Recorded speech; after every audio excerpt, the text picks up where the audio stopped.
जय जिजाऊ, जय शिवराय, जय शंभूराजे। छत्रपती शिवाजी महाराज, छत्रपती राजर्षी शाहू महाराज, क्रांतीसूर्य महात्मा ज्योतिराव फुले, डॉक्टर बाबासाहेब आंबेडकर यांच्या विचारानं प्रेरित झालेला महाराष्ट्र आज नेमकं कोणत्या वाटेवर आहे? सगळ्यात मोठा विचार करण्यासारखा हाच प्रश्न या व्हिडिओच्या माध्यमातून आज आपण अनुभवणार आहोत। मुळात आजची महाराष्ट्राची परिस्थिती पाहता मराठा आरक्षण संघर्ष योद्धे श्री मनोज जरांगे पाटील ही स्वतःच्या हक्काची लढाई लढत आहेत। म्हणजे जरांगे पाटलांचं स्पष्ट मत असं आहे की सरसकट मराठा समाज हा कुणबी आहे आणि कुणबी म्हणजेच मराठा आहे आणि अशा सगळे पुरावे उपलब्ध असताना इतके दिवस मराठा समाजावर अन्याय का झाला, स्वतःचं हक्काचं संविधानिक आरक्षण ओबीसी मध्ये असताना मराठा समाजाची फसवणूक कुणी केली असा स्पष्ट सवाल जरांगे पाटलांनी केलाय। म्हणजे जरांगे पाटील स्वतःच्या हक्काचं आरक्षण मागतायत, तर दुसरीकडे ह्याच्या अगदी समोरासमोर लढाई उभी करण्याचं काम ओबीसी नेत्यांनी केलेलं आहे असं माझं स्पष्ट मत आहे। एकीकडे संविधानिक पद उपभोगत असताना छगन भुजबळ मंत्री असताना देखील त्यांनी संविधानाचा अपमान करून आपल्या संविधानिक पदाला न्याय देण्याचं काम केलेलं नाही, उलट त्यांनी संविधानिक पद भोगत असताना विशिष्ट जातीबद्दल त्यांनी द्वेष उत्पन्न करून आणि स्वतःच्या जातीबद्दल आदर व्यक्त करण्यासाठी त्यांनी दुर्दैवानं ओबीसी बांधवाची स्पष्ट फसवणूक केलेली आहे। आज देखील महाराष्ट्रामध्ये मराठा विरुद्ध ओबीसी हा वाद कोण लावतोय, तर माझं स्पष्ट आणि प्रांजळ मत आहे की ओबीसी नेत्यांनी आता आत्मपरीक्षण करण्याची गरज आहे। दुसरीकडे लक्ष्मण हाके यांनी आमरण उपोषण स्वीकारलं आहे। धनगर समाजाला किंवा इतर कुठल्याच समाजाला आमच्या मराठा समाजाचा विरोध नाही, हे आधी आपण लक्षात घेणं अत्यंत महत्त्वाचं आहे। कारण जर लक्ष्मण हाकेंनी स्वतःच्या धनगर समाजाला आरक्षण मिळावं यासाठी जर इतक्या पोटतिडकीनं प्रामाणिक प्रयत्न केले असते तर कदाचित आज धनगर समाजाला आरक्षण देखील मिळालं असतं। परंतु त्यांना देऊ नका, आम्हाला नाही मिळालं तरी चालेल, अशा प्रकारची भूमिका लक्ष्मण हाके यांनी मांडलेली आहे।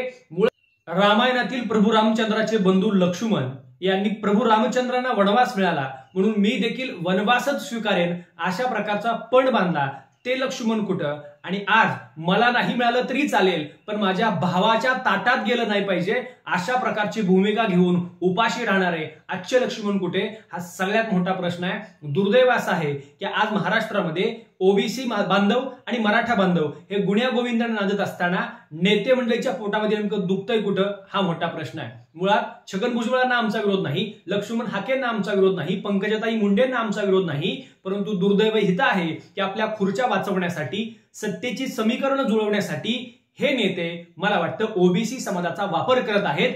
छगन भुजबळ यांना राज्यसभेची उमेदवारी नाकारल्यानंतर नाराज छगन भुजबळ जातीचा आधार घेत आहेत, हे देखील दुर्दैव आहे। दुसरीकडे लोकसभेच्या निवडणुकीच्या माध्यमातून एकत्र आलेला मराठा समाज हा उमेदवारांना पाडण्यासाठी कारणीभूत ठरला असला तरी देखील विधानसभेची लढाई अजून बाकी आहे आणि जरांगे पाटलांनी एवढंच सांगितलंय, जरांगे पाटलांनी ओबीसींना आरक्षण देऊ नका किंवा त्यांचं काढून घ्या असं मत कधीच मांडलेलं नाही। उलट आमच्या हक्काचं जे आहे ते आम्हाला द्या आणि आमच्या हक्काचं आम्ही घेतल्याशिवाय स्वस्त बसणार नाही अशा प्रकारची प्रामाणिक भूमिका जरांगे पाटलांनी मांडलेली आहे। आणि एवढं होऊन देखील 1 महिन्याचा कालावधी जरांगे पाटलांनी सरकारला दिलेला आहे। 13 जुलैपर्यंत आम्ही शांत आहोत। येणाऱ्या वादळाची ही तर सुरुवात आहे। फक्त मला असं वाटतं की छत्रपती शिवराय फुले शाहू आंबेडकरांच्या महाराष्ट्रामध्ये मला वाटतं आज जी शांतता आहे तीच प्रस्थापित होणं काळाची गरज आहे। कारण आपण सगळेजण अशा महापुरुषांचे वारसदार आहोत ज्या महापुरुषांनी स्वतः उपाशी राहून गोरगरीब, वंचित, दीनदलितांची पोटं भरण्याचं काम केलं। मला इथल्या सगळ्या अनुयायांना, सगळ्या वारसदारांना, सगळ्या ओबीसी बांधवांना, मराठा बांधवांना हात जोडून विनंती आहे की तुमचा वापर नेते मंडळींना करू देऊ नका। एक गोष्ट कायम लक्षात ठेवा, संविधानानं जे दिलंय ते तुम्हा आम्हाला कधीच हिसकावून घेता येत नाही। संविधानानं जसे तुमचे अधिकार दिलेत, हक्क दिलेत, तसे सगळ्याच बांधवांना दिलेले आहेत। त्यामुळं कुणाच्या उपोषणानं ते काढून घेता येणार नाहीत आणि कुणाच्या उपोषणानं ते देताही येणार नाहीत। मला असं वाटतं की मराठ्यांची लढाई ही स्वतःच्या हक्कासाठी दिलेली लढाई आहे। इतके दिवस मराठा समाजानं हा अन्याय भोगलेला आहे, आता त्याला त्याच्या हक्काचं मिळत असेल तर आपण सगळ्यांनी सहकार्याची भावना देणं अत्यंत महत्त्वाचं आहे। मराठा ओबीसी हा वाद महाराष्ट्रात होता कामा नये हीच हात जोडून विनंती।